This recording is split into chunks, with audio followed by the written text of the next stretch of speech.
My name's Dan Smith. I was born here in England. I moved to New Zealand at a young age. Grew up in New Zealand, spent some time in Australia for a few years, and have lived in Southern California for the last 11 years.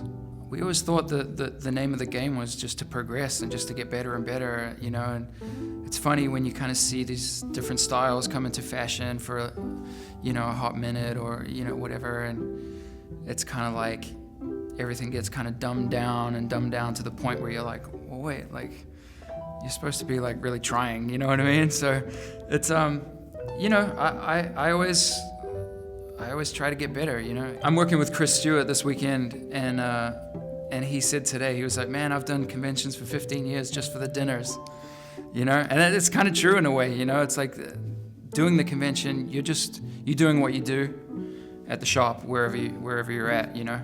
And it's not until afterwards that you can really, sit down with people and kind of either meet new people or build on relationships that you might have seen, someone this time last year, and that's it, you know.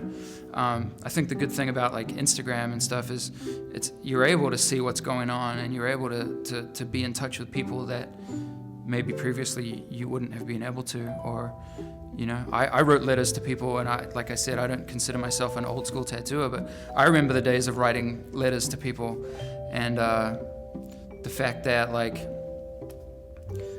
people are reachable is both good and bad, but I think it's a positive thing. You know what? I really get enjoyment out of tattooing everything. I kind of grew up where I couldn't say no to any kind of tattoos, and I couldn't be a specialist in anything. Luckily enough, though, when I first kind of started, there was a lot of people who were kind of like-minded to myself that wanted, a style that I really enjoyed doing, which was sort of, I guess, rooted in American traditional tattooing and kind of a weird take on that. So I kind of had the best of both worlds, you know. I feel like it makes you a great tattooer to be able to pull off everything. And these days, obviously, there's people that just really focus on one thing. But